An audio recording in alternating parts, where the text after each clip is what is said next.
Anyone who works regularly and frequently with vibrating power tools is at risk of permanent injury. Exposure to hand-arm vibration can lead to painful and disabling disorders of the blood vessels, nerves, joints and muscles localized to the hands and arms. Around 5 million workers are exposed to hand-arm vibration in the workplace. 2 million of these workers are exposed to levels of vibration which carry clear dangers of developing the disease. There is no effective treatment. Prevention is the only cure.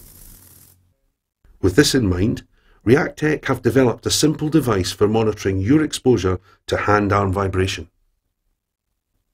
There are 3 main parts to the system: the HAVmeter, the tool tag, and the base station. To explain each component, we'll take you through a typical day's work using the HAVmeter. When you arrive to start your shift, before going out on site and using any tools, you will need to go to a base station to sign out one of the HAVmeters. You will either have been given a clock-in number or a swipe card. To select one of the HAVmeters, simply swipe your card or punch in your number and twist off the flashing HAVmeter. If you have swiped a card, you will now see your initials intermittently flashing on the HAVmeter's display with the points reading of your vibration exposure.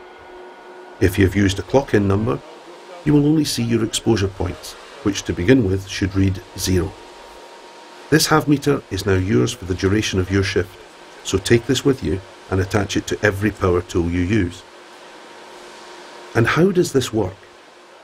The tools in the workplace will have been fitted with tool tags. These carry the tool information so that when you connect to the HAVmeter, it knows the make and model and the vibration rating of the tool.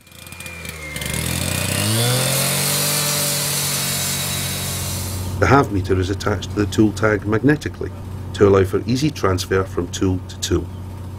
The tags are colour-coded, green, amber and red, to give you a visual indication of the vibration output of the tool, from high vibration tools red to low vibration tools green.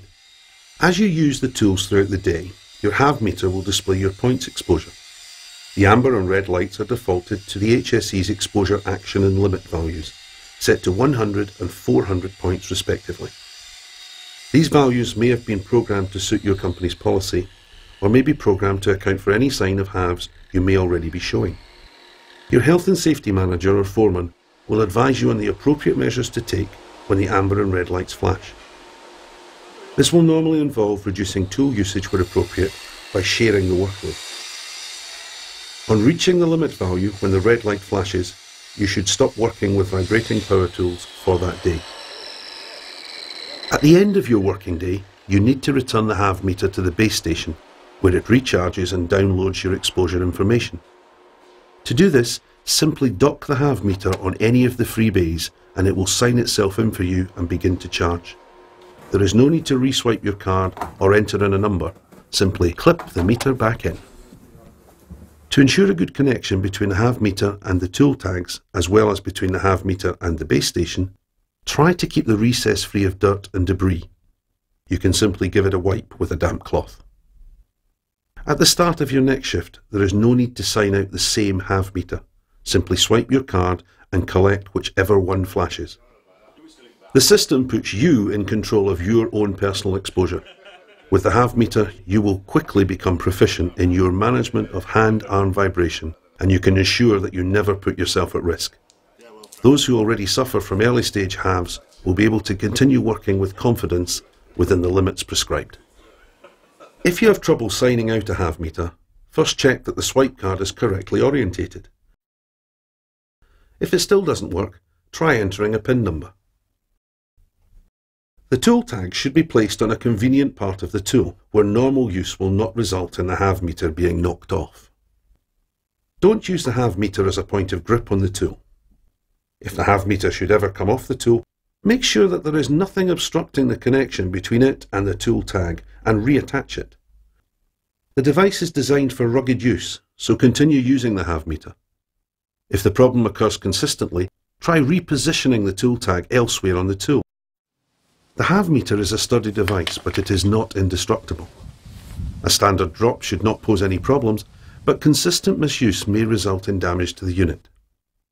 If the HAVmeter gets dirty, simply give it a clean with a damp cloth.